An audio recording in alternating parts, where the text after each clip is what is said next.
Tadi itu kalian tanya domestik, nggak enak ada orang luar.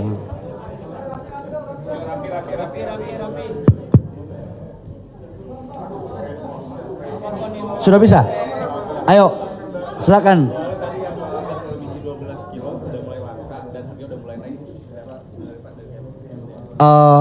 Teman-teman media, teman-teman tahu bahwa dalam konteks LPG itu ada dua jenis LPG. Ada jenis LPG yang 3 kg dan ada LPG yang di atas 5 kg. Itulah yang membedakan antara LPG yang disubsidi dan LPG yang tidak disubsidi. Untuk 3 kg itulah LPG yang disubsidi. Sementara yang di atas 3 kg itu adalah LPG yang tidak disubsidi. Nah, khusus untuk LPG yang disubsidi, stok kita di atas standar minimum nasional dan harganya tidak ada kenaikan. Flat sama dengan harga bensin RON 90 dan harga solar CN48. Nah, kenapa harganya naik? Saya katakan bahwa kita mengatur harga yang pemerintah bisa menjamin untuk harganya nggak naik itu adalah yang bersubsidi.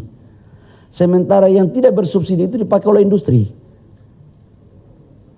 restoran, hotel. Jadi itu memang tidak kita atur harganya, dia menyesuaikan dengan harga pasar. Begitu bos. Tapi kalau dibilang harganya langka, saya pikir laporan dari kami standar minimum di atas 10 hari kok, di atas standar minimum nasional. Berarti sebenarnya stoknya aman ya Pak? Aman. Berarti ada kemungkinan harganya turun kalau harga minyak dunia turun ya Pak? Pasti. Jadi akan ada formulasinya. Dulunya itu kan pakai harga Saudi Aramco. Jadi kalau harga dunia turun, dia pasti turun juga. Kalau harga dunia naik, naik. Tapi kalau untuk LPG 3 kg, sejak LPG diterapkan tahun 2006 atau 2007?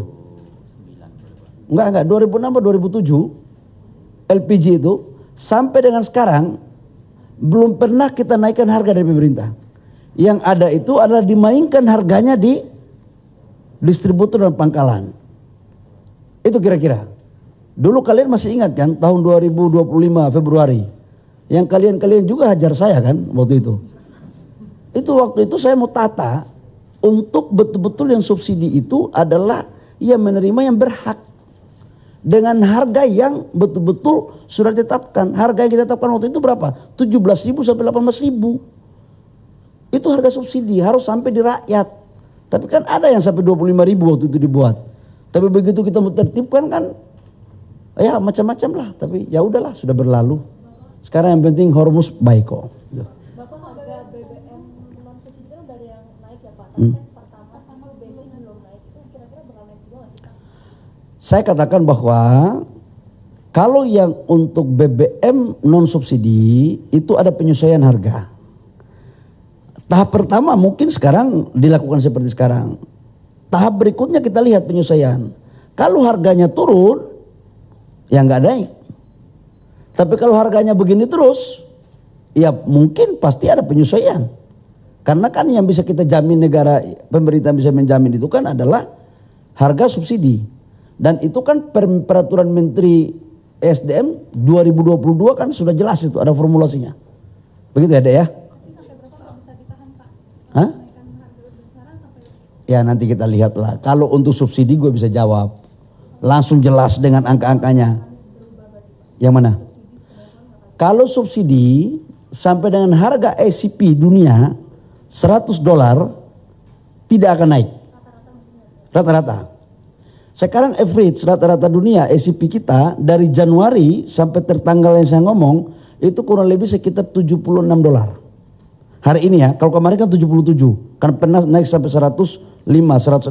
Sekarang kalau udah turun kan, sudah di bawah 100 ya Pak Dirjen ya. Jadi rata-rata tadi pagi saya bangun tidur, bacaan saya sekarang adalah harga ICP dunia.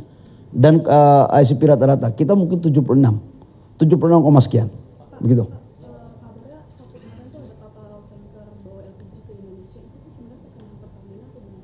Lewat dari Selasar di sebelah sana. Laporan dari Reuters, tapi benderanya apa? Waduh, saya bukan wartawan internasional ya. Saya Menteri SDM Negara Kesatuan Republik Indonesia. Coba saya cek ya. Oke.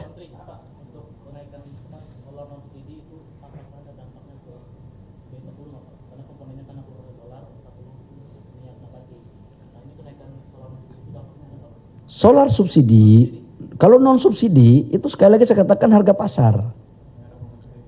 Sekarang kan kalau kita lihat dengan ICP sekarang B0 itu lebih mahal daripada B40.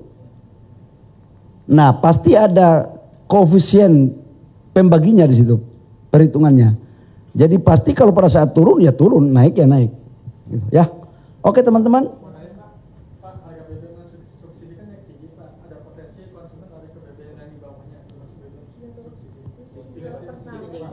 Ya saya cuma sampaikan aja lah, BBM subsidi itu kepada saudara-saudara kita yang berhak.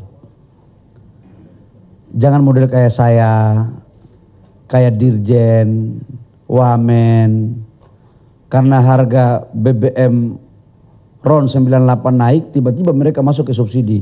Itu kita mengambil hak saudara-saudara kita yang berhak menerimanya. Apa nggak malu kita? Itu aja ya bos ya. Pengawasannya ketat. Gimana? Ya saya kan waktu di Seoul di Korea waktu saya menyampaikan bahwa BBM-nya itu akan diberikan per hari 50 liter. 50 liter itu kan tangki sudah penuh itu, sudah bisa 400 kilo itu. 300 kilo lebih lah, hampir kurang lebih 400. Sebagai mantan sopir angkot, ya itu pengalaman saya. Terkecuali ada maksud lain kamu isi lebih dari itu. Tapi itu tidak berlaku untuk bis, trek-trek yang mengangkut beras, mengangkut sayur, logistik. Jangan trek yang dipakai untuk kelapa sawit sama tambang. Itu abuleke namanya ya. Untuk motor juga nggak ada pengawasan, Pak? Hah? Kalau motor sampai dengan sekarang Adinda mau isi berapa aja nggak apa-apa. Soalnya di sosmed itu rame orang bolak-balik pakai motor yang tingginya besar buat beli Pertalite. Ya itu kembali Dinda. Kita harus punya hati Dinda ya. Dinda punya hati dong gitu. Janganlah kau pakai gen, janganlah kau bolak-balik, kasihan rakyat kita Dinda ya. Cari rezeki itu penting, tapi yang baik-baik ya Dinda ya. Hah? Pengawasan itu ada, tetapi yang terpenting itu adalah keinsafan dari diri kita ya. Masa sih kita harus malu nggak kalau kita diawasi terus Dinda? Gitu ya. Apalagi? Apa? Judulnya apa ini sekarang?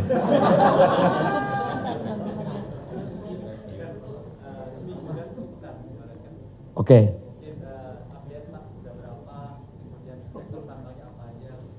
Menyangkut dengan perintah Bapak Presiden dalam rangka nggak kebetul hari ini saya.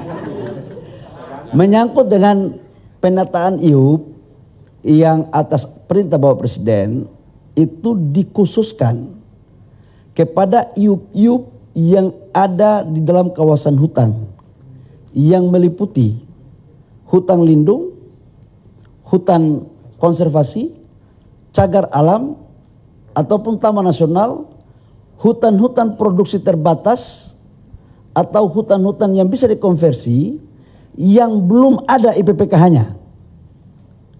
Itu yang akan dilakukan penataan. Sementara dalam kawasan hutan yang sudah ada IPPKH-nya dan atau aturan lain yang memungkinkan, maka itu dengan sendirinya tidak akan dilakukan evaluasi. Karena izinnya kan sudah ada. Gitu bos. Tetapi kalau di areal yang belum ada izin IPPKH-nya, itu yang akan menjadi bagian yang dievaluasi. Saya sudah melaporkan kepada Bapak Presiden tentang langkah-langkahnya dan nanti akan diumumkan pada waktu yang tepat. Ya? Hah? Semua tambang lah. Semua memukau lah, tambang apa aja ada. Nikel ada, batu bara ada, emas ada, apa lagi? Boksit ada, pasir kuarsa ada, timah ada, semuanya. Karena total IUP kita kan ada 4.000 lebih, kurang lebih sekitar 4.000, hampir 5.000 lah, hampir 5.000, kurang lebih ya, 4.000 lebih. Enggak sampai 5.000 tapi hampir. Baik bos. Oh, apa Dinda? Ini Pak, apakah ini juga bagian dulunya dari proyek IDB yang dikelola Chevron itu atau memang tersendiri gitu Pak? Enggak, ini barang baru. Ini adalah baru dilakukan eksplorasi. Makanya waktu saya masuk jadi Menteri SDM, pertama yang kita lakukan adalah meningkatkan produksi sumur-sumur yang sudah ada dengan teknologi, tapi juga kita melakukan percepatan eksplorasi. Inilah buah daripada eksplorasi beberapa tahun lalu. Ya. Wah ini pasti besar bos. Yang tahap pertama aja investasinya kurang lebih sekitar 15 miliar US dollar. Mana Pak Joko? Kurang lebih sekitar 15 miliar US dollar. Itu di tahap pertama. Dengan ada penemuan yang baru ini lagi, itu bisa karena dekat aja kan mereka kan. Jadi ya mungkin kurang lebih sekitar 20 miliar US dollar. 20 miliar itu sama dengan 300, asumsi 17.000 atau 16.500. Ya 340 T lah. Jadi memang ya begitulah ya. Apalagi? Pak, terkait kapal Pertamina yang sempat tertahan di Selat Hormuz, update-nya ada apa Pak? Kita terus melakukan komunikasi intens dengan pihak dari Iran. Kolaborasi SDM dengan Kemenlu itu juga kita lakukan terus. Doain ya. Karena tidak semuanya harus kita sampaikan kepada publik. Ini bicara geopolitik dalam kondisi kayak begini.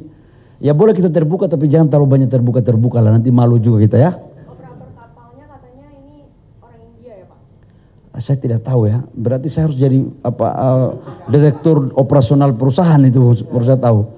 Mbak kamu pikir Menteri SDM itu tahu semua ya? Oke ya, makasih ya. Makasih ya. Makasih. Sukses semua ya.